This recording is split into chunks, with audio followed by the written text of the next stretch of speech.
한 청년의 간증을 들려드리겠습니다. 이 간증을 통해 하나님의 은혜가 여러분에게도 임하길 소망합니다. 저는 하나님께 물었습니다. 주님, 저는 지금 어떤 시기를 지나고 있나요? 저의 신앙 여정에서 저는 어느 단계에 있습니까? 이스라엘 백성의 출애굽, 광야 생활, 가나안 땅 정복이라는 성경 속 이야기. 그리고 이스라엘 백성이 70년간의 바벨론 포로 생활 이후 페르시아 제국의 고레스 왕의 칙령으로 해방되어 예루살렘에 돌아와 성전을 재건하고 성벽까지 재건하여 완공한 그 여정 속에서 저는 제 삶이 이 두 이야기 속에서 어떤 지점에 있는지를 알고 싶었습니다. 그런데 어느 순간 하나하나씩 깨달아지기 시작했습니다. 하나님께서는 성경 말씀을 통해 저의 시기가 어디쯤인지, 지금 제가 믿음의 여정 중 어느 지점을 걷고 있는지를 말씀해 주셨습니다. 저는 오랫동안 결혼, 재정의 회복, 사업의 돌파를 기다리고 있었습니다. 그 중에서도 결혼에 대해 하나님은 느헤미야 성벽을 비유로 말씀해 주셨습니다. 느헤미야 12장을 보면 예루살렘 성벽이 완공되었을 때 그는 제사장과 레위인, 그리고 온 백성을 모아 성벽을 하나님께 봉헌하는 의식을 준비했습니다. 2개의 찬양대를 조직해 성벽 위를 걷게 하셨고 한 무리는 오른편, 다른 무리는 왼편으로 성을 돌며 찬양했습니다. 그들은 나팔과 악기를 들고 하나님을 찬양하며 행진했고 마침내 두 무리는 하나님의 성전 앞에서 다시 만나 한 목소리로 함께 찬양을 드렸습니다. 남녀노소 모두가 큰 기쁨으로 찬양했고 그 기쁨의 소리는 성 밖까지 울려 퍼졌습니다. 저는 이 장면을 읽으며 마치 결혼식 같다는 생각을 했습니다. 서로 다른 여정을 걸어온 두 사람이 하나님 앞에서 다시 만나 한 믿음, 한 기쁨, 한 목소리로 찬양하며 하나 되는 것이 마치 하나님께서 제게 주신 결혼에 대한 메시지로 느껴졌습니다. 하지만 이 말씀을 받고 시간이 지나고 하나님이 배우자로 예비하셨다고 믿었던 자매와의 관계가 끊어졌고 그녀는 저를 카카오톡에서 차단했습니다. 그 다음 날인 9월 25일 어떤 교회 집사님의 카카오톡 프로필 사진에 그 자매의 이름과 함께 느헤미야 성벽 재건 52일이라는 문구가 적혀 있었습니다. 저는 이 글을 보고 혹시 하나님이 52일 후에 그 자매와의 관계가 회복된다는 뜻일까 생각하며 날짜를 계산해보니 정확히 11월 15일이었습니다. 저는 그 날짜를 핸드폰으로 캡처해두었습니다. 그리고 11월 15일 평소처럼 금요 예배에 참석했는데 그날 본문 말씀이 바로 느헤미야가 성벽을 52일 만에 완공했다는 말씀이었습니다. 저는 깜짝 놀라 오늘 날짜를 다시 확인했는데 바로 제가 캡처해 두었던 그날 11월 15일이었습니다. 기대하는 마음으로 자매의 카톡을 확인해 보니 여전히 차단되어 있었지만 다음 날 점심에 다시 확인해 보니 정확히 52일 만에 저를 차단 해제한 것을 보게 되었습니다. 그동안 저는 그 자매와 관계가 끊어지고 하나님께서 예비하신 진짜 배우자인지에 대한 의심이 있었지만 이 사건을 통해 하나님이 확증해 주셨고 그로 인해 정말 예비하신 배우자가 맞구나 라고 확신하였습니다.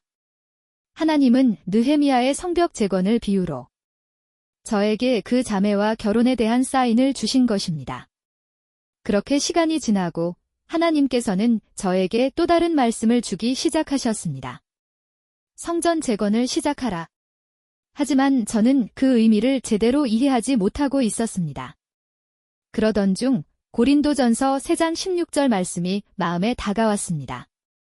너희는 너희가 하나님의 성전인 것과 하나님의 성령이 너희 안에 계시는 것을 알지 못하느냐.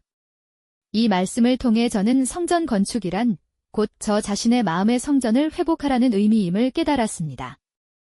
이스라엘 백성들은 바벨론 포로에서 해방된 후 예루살렘에 돌아와 2년이 지나고 나서야 무너졌던 성전을 다시 세우기 시작했고 기초를 놓았습니다.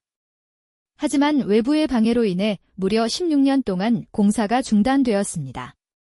하나님은 예언자들을 통해 다시 성전을 재건하라는 말씀을 주셨고 그들은 결국 성전을 완공하게 됩니다. 이 과정은 저의 신앙생활과도 깊이 연결되어 있었습니다.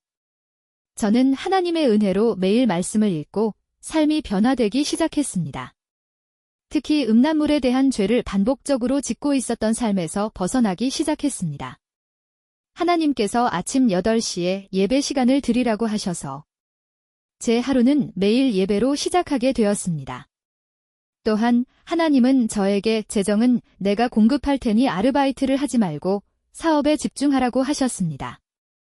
이로 인해 저는 돈과 음란이라는 우상을 청소하게 되었고 저의 성전은 점점 정결하게 회복되기 시작했습니다. 바로 성전의 기초가 놓이기 시작한 것입니다. 하지만 이후 저는 믿음의 시험 앞에서 무너졌습니다. 하나님이 허락하신 시험 앞에 믿음을 지키지 못하고 저는 포기했습니다.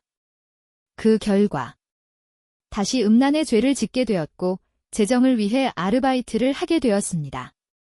아침 예배도 드리지 않게 되었습니다. 그렇게 반년 정도의 시간이 흘렀지만 다시금 회복이 시작되었습니다. 다시 음란의 죄가 끊기기 시작했고 아르바이트를 내려놓고 하나님의 공급하심만을 의지하게 되었으며 아침 8시 예배도 다시 드리기 시작했습니다. 저는 시험 앞에 무너져 믿음을 포기했던 반년의 시간이 마치 성전 기초만 놓고 중단되었던 16년을 상징함을 깨달았습니다. 그리고 이제서야 다시 중단된 성전 건축이 재개된 것입니다. 즉, 성전 건축의 기초만 공사하고 여지껏 정체된 신앙생활을 했던 것입니다. 또 같은 시기에 하나님은 제게 자동차를 팔라는 말씀을 여러 번 주셨습니다.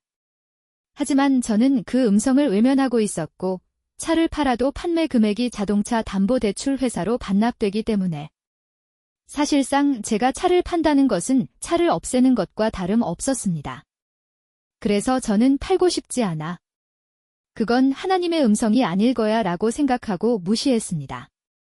그러던 중 하나님께서는 여호수아 7장 12절 말씀을 주셨습니다. 너희는 내가 바치라고 명령한 모든 것을 없애야 한다. 너희가 그 일을 행하지 않는 한 나는 너희를 도와줄 수 없다.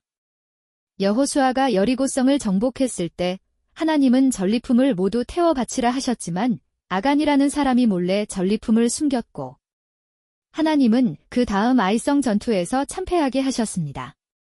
이 말씀을 통해 저는 결국 차를 하나님께 드려야 함을 깨닫고 자동차를 팔게 되었습니다. 그리고 저는 이 시점에서 깊은 깨달음을 얻게 되었습니다. 여호수아가 여리고성을 정복한 것이 첫 시작이었고 이후 30개의 성을 차례로 정복해 가나안 땅 전체를 차지한 것처럼 저의 신앙 여정도 이제 막 여리고성을 정복한 시점이었습니다.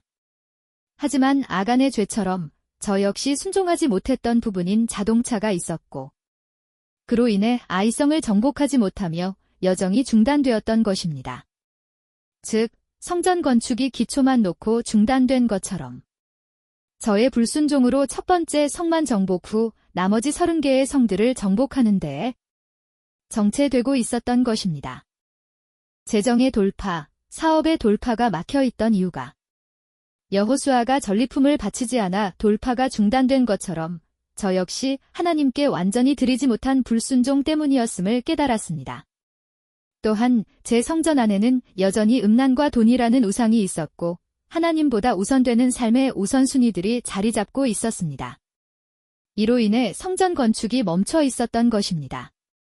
즉, 성전 건축도 10%만 진행되고 중단되었고 가나안 땅 성들을 정복하는데 10%만 진행되고 중단된 것입니다.